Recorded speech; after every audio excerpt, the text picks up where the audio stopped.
सर्वेऽत्र सुखिनः सन्तु सर्वे सन्तु निरामया सर्वे भद्राणि पश्यन्तु मा कश्चित् दुःखमाप्नुयात्। বিশ্বে সবে সুখী হোক, হোক নিরাময়, দৃষ্টি যেথা পরে হেরে মঙ্গল নিচয়। দুঃখ কেহ নাহি পাক ধরণীর বুকে, বিত রোগ বিশ্ববাসী যা থাকে যেন সুখে। ওম শান্তি, ওম শান্তি, ওম শান্তি, ওম। আজ আমাদের বিষয় যোগশাস্ত্রে দেহতত্ত্ব ও রোগ নিদান। যোগবিদ্যা জ্ঞানরূপী বেদ সমুদ্রেরই একটি রত্ন। যোগ শব্দের অর্থ জীবাত্মার সহিত পরমাত্মার যোগ বা মিলন, ভক্ত ও ভগবানের মিলন। সুতরাং সৃষ্টির নাগবাস হইতে মুক্ত হইয়া আত্মস্বরূপ আস্বাদন অর্থাৎ পরমাত্মার মাঝে অবগাহনের সাধনার নামই যোগ। আমাদের দেশের যোগশাস্ত্র দুইটি ধারায় বিভক্ত। একটি ধারার নাম রাজযোগ আর একটি হঠযোগ। রাজযোগের বিস্তৃত বিবরণ আছে পতঞ্জল যোগ দর্শনে। পতঞ্জল দর্শন 4টি পাদ বা অধ্যায়ে বিভক্ত: সমাধিপাদ, সাধনপাদ, বিভূতিপাদ ও কৈবল্যপাদ। যোগাশ্চিত্তবৃত্তি নিরোধ। চিত্তবৃত্তি নিরুদ্ধ হইলে মন বুদ্ধি স্থির ও শান্ত হইয়া সমাধি অবস্থা লাভ করিলে তবেই আত্মসাক্ষাৎকার সম্ভব। সাধককে সমাধি অবস্থা লাভ করিতে হইলে যত রকম বাধা বিঘ্নের সহিত সংগ্রাম করিতে হয় তাহার বিবরণ পাই আমরা এই সমাধিপাদে। সাধন পাদে পাই আমরা সাধন বিবরণ। ইচ্ছা করিলেই চিত্তবৃত্তি নিরোধ করা যায় না। যম, নিয়ম, আসন, প্রাণায়াম, প্রত্যাহার, ধারণা, ধ্যান প্রভৃতি সাধনার অঙ্গ। এইসব আত্মা শুদ্ধির সাধনায়, মন শুদ্ধির সাধনায় সিদ্ধ না হইলে আত্মসাক্ষাৎকার হয় না। সাধনার দ্বারা মনকে বশ করিতে পারলে আমরা বহুবিধ অলৌকিক শক্তির অধিকারী হতে পারি, সৃষ্টির রহস্য জানতে পারি, ইচ্ছামতো এই জগৎ ত্যাগ করিয়া অন্যান্য ঊর্ধ্ব লোকে বিচরণ করিতে পারি, ইচ্ছামতো অদৃশ্য হইতে পারি, অপরের মনোভাব জানতে পারি। এরূপ বহুবিধ অলৌকিক শক্তির আয়ত্ত করার প্রণালী আছে এই বিভূতিপাদে। মন বুদ্ধির রাজ্য অতিক্রম করিয়া আত্মস্বরূপে অবস্থিতি, ভগবৎস্বরূপে অবস্থিতির প্রণালী বর্ণিত হইয়াছে কৈবল্যপাদে। সুতরাং রাজযোগ বিশেষভাবে জোর দিয়াছে মনশুদ্ধির সাধনার উপর, কিন্তু হঠযোগ বিশেষভাবে জোর দিয়াছে দেহশুদ্ধির উপর। দেহশুদ্ধির সাধনায় সিদ্ধ না হইলে মনশুদ্ধি সুসম্পূর্ণ হয় না, ইহাই হঠযোগের অভিমত। শরীর মাধ্যম খলু ধর্ম সাধনম। শরীরেই সাধনার ভিত্তিভূমি। এই ভিত্তিভূমি যদি সুদৃঢ় হয় তবেই এই ভিত্তির উপর উচ্চ স্তরের জীবনসৌধ, দিব্য জীবনের আকাশচুম্বী সৌধ গড়িয়া তোলা সম্ভবপর। সুতরাং হঠযোগের মতে দেহটা যন্ত্র, আর দেহকে ধারণ করিয়া আছেন আত্মরূপী যন্ত্রী। দেহ ও দেহস্থ মন, বুদ্ধি ও অহংকার প্রভৃতি এই আত্মারই বিভূতি বা শক্তি। এই শক্তির খেলায় চলিতেছে অহর্নিশি দেহাংশযন্ত্রের ভিতরে। যদি দেহস্থ স্নায়ু, পেশি ও গ্রন্থির কার্যকারিতা স্বাভাবিক থাকে, দোষমুক্ত থাকে, তাহলে এই দেহযন্ত্রের ভিতরে আত্মার দেহভাব ভাগবতার স্ফুরিত হইয়া উঠিবে। আর এই দেহযন্ত্রে ত্রুটি ঘটিলে দেহ মন পাশবিক ভাবেরই লীলাভূমি হইয়া উঠিবে।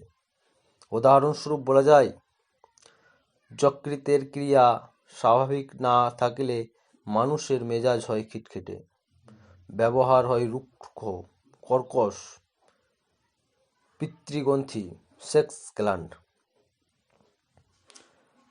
স্বাভাবিক না থাকলে অতিক্রিয় বা স্বল্পক্রিয় হইলে মানুষ হয় অত্যাধিক কামুক ও স্বার্থপর।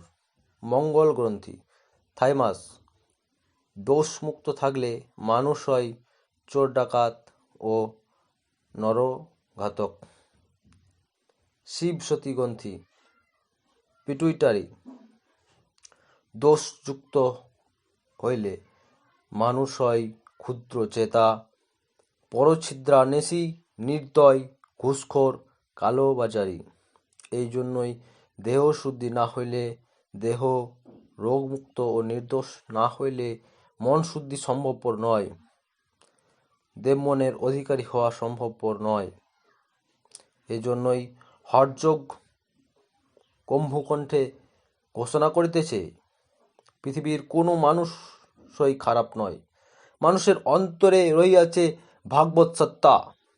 এই ভাগবত সত্তাকে জাগ্রত করা, মানুষের ভাগবত স্বরূপে, ব্রহ্মস্বরূপে প্রতিষ্ঠিত করার যোগেরই লক্ষ্য। সুতরাং আমরা যাহাদের খারাপ বলিয়া মনে করি, তাহারা দুর্নীতিপরায়ণ হওয়া সত্ত্বেও খারাপ নয়।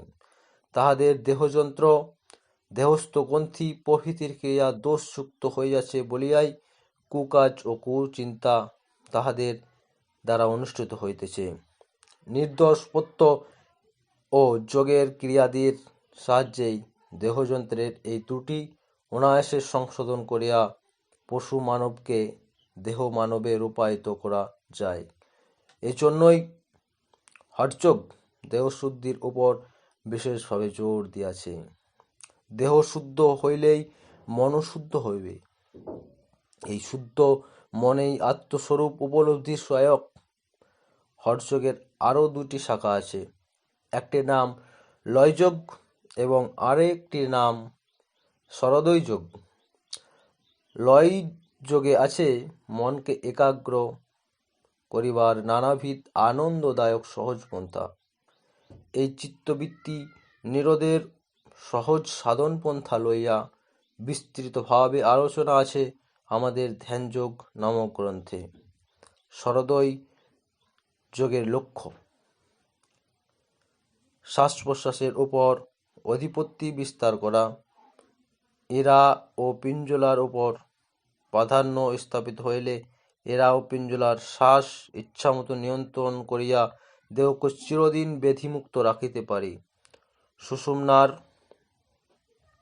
উপর আমাদের নিয়ন্ত্রণ ক্ষমতা স্থাপিত হইলে মনকে ইচ্ছামত একাগ্র করিয়া ধ্যানের উচ্চভূমিতে আমরা আরোহণ করতে পারি। আমাদের পার্থিব মনকে দেহ মনে রূপায়িত করতে পারি। সুষুম্না অবলম্বনের মূলাধারস্থ কুণ্ডলী শক্তিকে সহস্রধারে উপস্থাপিত করিয়া সাধন আত্মার অন্তঃস্বরূপ সচ্চিদাময় স্বরূপ আস্বাদন করেন।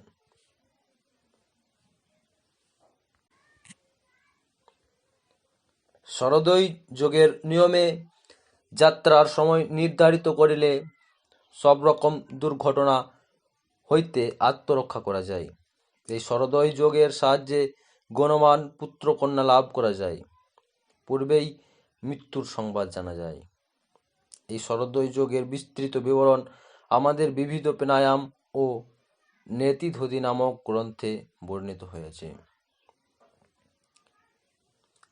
প্রকরতি সর্বম ইতি প্রকৃতি, সমস্ত কিছু যিনি সৃষ্টি করেন, সমগ্র সৃষ্টি যাহা হইতে প্রসূত তিনিই প্রকৃতি।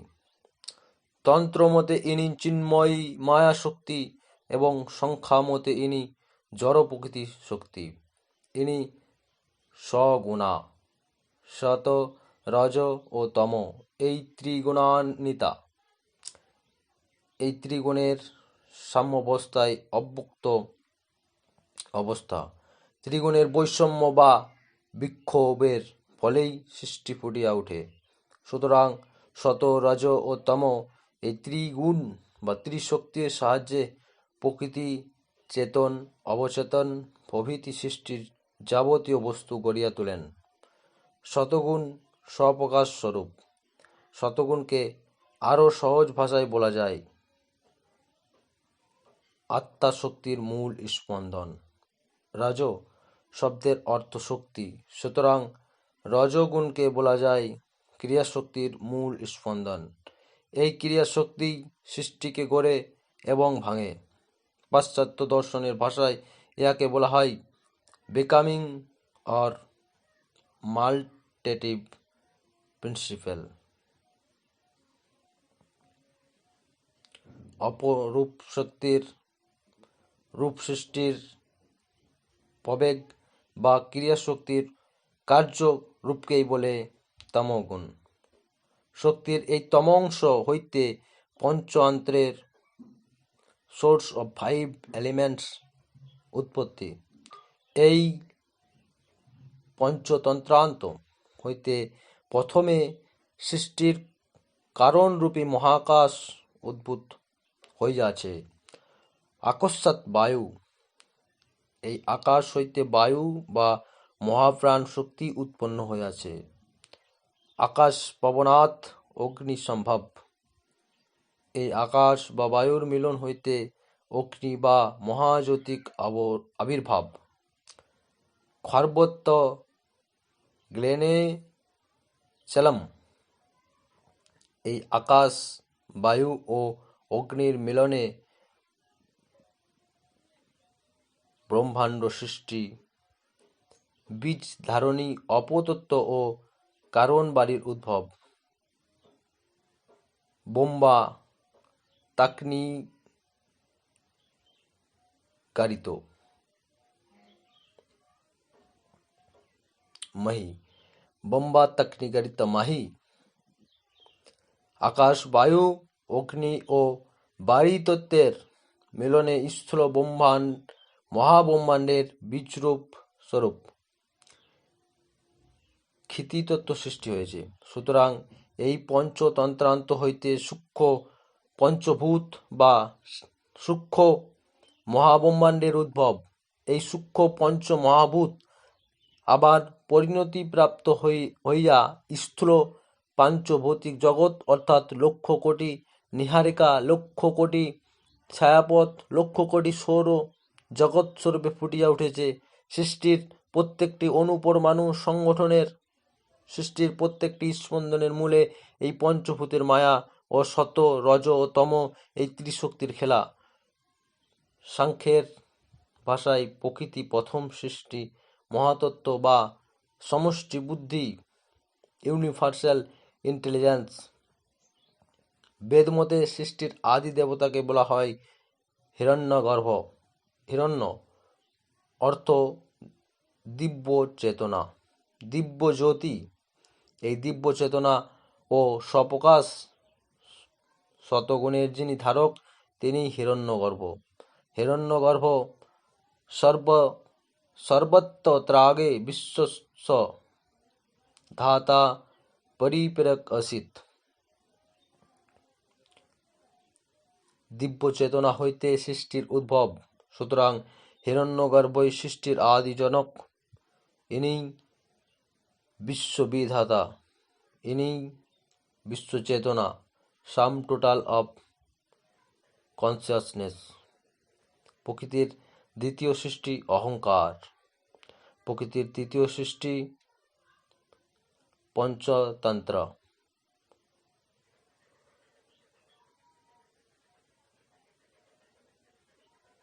শব্দ, স্পর্শ, রূপ, রস ও গন্ধ। তন্ত্রান্ত, এই পঞ্চতন্ত্রান্ত ক্ষিত্তাদি পাঞ্চভৌতিক উৎপাদনের রূপ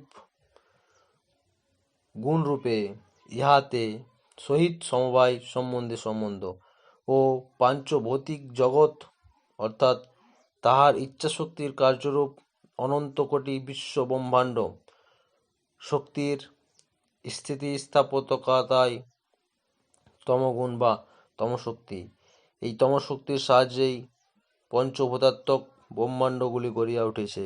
সুতরাং সৃষ্টি মোটামুটিভাবে সপ্ত স্তরে বিভক্ত: মহতত্ত্ব, অহংতত্ত্ব এবং পঞ্চতন্ত্রান্ত বা পঞ্চমহাভূতাত্ত্ব।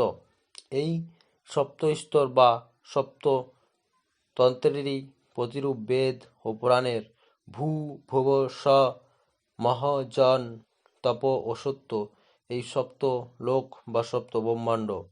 এই সপ্ত লোককেই আরও সংক্ষেপে করিয়া বলা যায় ত্রিলোক, ভূলোক। ত্রিলোক হচ্ছে ভূলোক, অন্তরিক্ষলোক ও দুর্লোক। যোগীরা বলেন, ত্রিলোক্য যিনি ভূতানি তানি সর্বাণি দেহ। ত্রিলোকে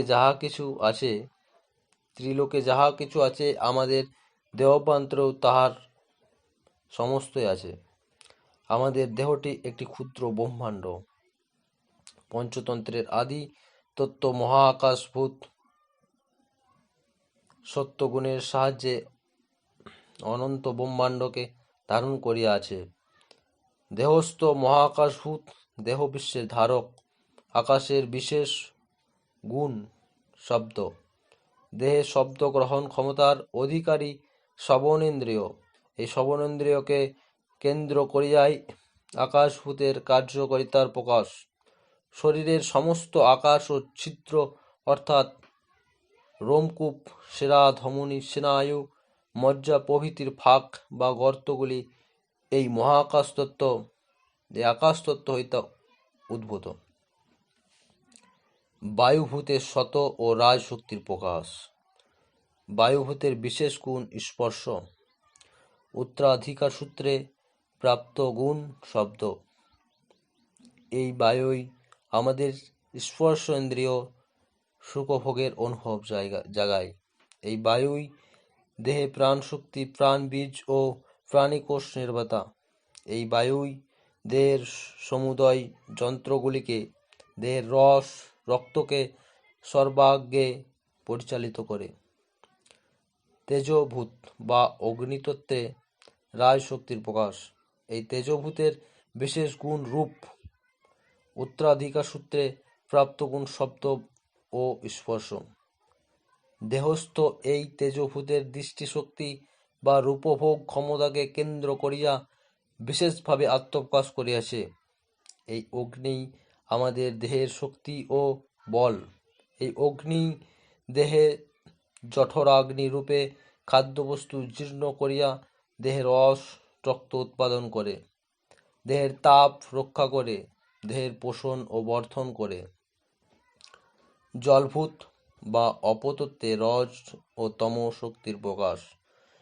জলভূতের প্রধান গুণ রস। উত্তরাধিকার সূত্রে প্রাপ্ত গুণ সপ্ত, স্পর্শ ও রূপ। এই অপতত্ত্ব বা জলভূতের কার্যকারিতা অর্থাৎ রসাস্বাদন শক্তির রসনাকে কেন্দ্র করিয়াই আত্মপ্রকাশ করে। শরীরের যাবতীয় রস পদার্থ অর্থাৎ রস, রক্ত, শক্রু প্রভৃতি সমস্ত তরল পদার্থ এই জলভূত হইতে উৎপন্ন।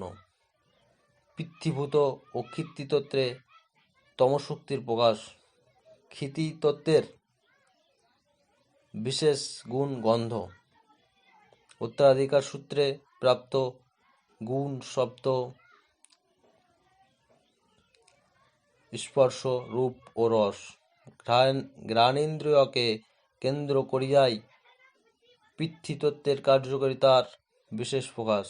অস্থি, চর্ম, মাংস, মজ্জা প্রভৃতি দেহের সমুদয় স্থূল পদার্থই পৃথ্বীতত্ত্ব হইতে উৎপন্ন। যোগশাস্ত্রে মহাকাশ ভূতের যিনি নিয়ন্তা ও অধিপতি, তাহার নাম ইন্দ্র। ইন্দ্রে ভূতানি পঞ্চভূত ইহার প্রভাবেই প্রজ্বলিত হইয়া সক্রিয় হইয়া উঠিয়াছে।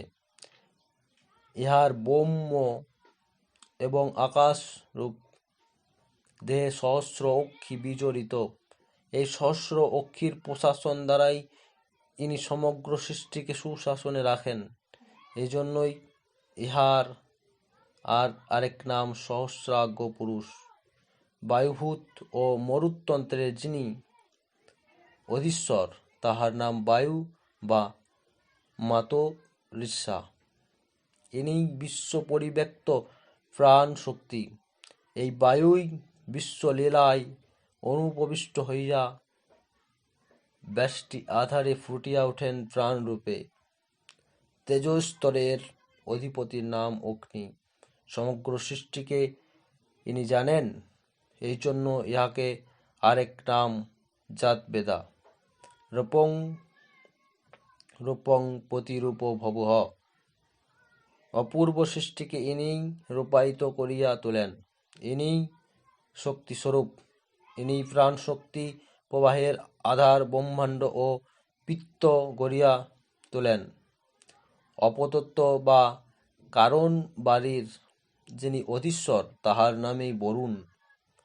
আনন্দধারা রস দ্বারাই নিখিল প্রাণ আকাশের প্রকাশের মূল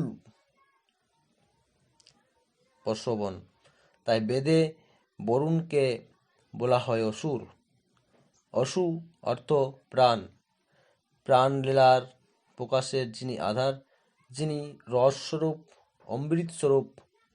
আমাদের এই অতি স্থূল পৃথিবীতেও আকাশভূতের ক্রিয়া আমাদের ইন্দ্রিয় গোচর হয় না। বায়ু আকাশের মতো অতি সূক্ষ্ম নয়, কিন্তু সূক্ষ্ম।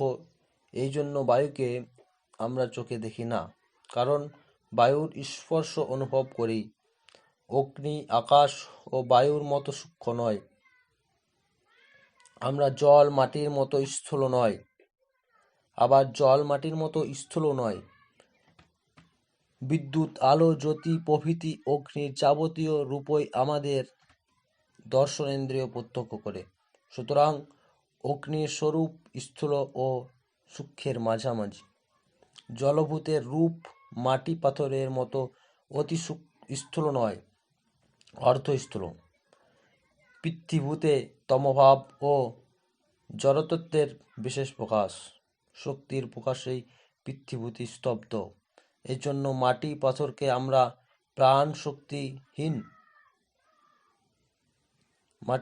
আমরা শক্তিহীন জড় পদার্থ বলিয়া মনে করি। আত্মসাত্ত্বিকতা হেতু, অতি সূক্ষ্মতা হেতু আকাশভূতের ক্রিয়াও আমাদের কাছে অপ্রকাশ্য থাকে। জগৎ জুড়িয়া সমগ্র আকাশ ব্যাপিয়া আমরা ঝড়, বিদ্যুৎ ও মেঘরূপে বায়ু, অগ্নি ও বরুণ এই ত্রিদেবতা বা ত্রিশক্তির খেলা বিশেষভাবেই প্রত্যক্ষ করি। আমাদের এই দেহ বিশ্বেরও এই ত্রিশক্তি বা ত্রিদেবতারই বিশেষ প্রাধান্য।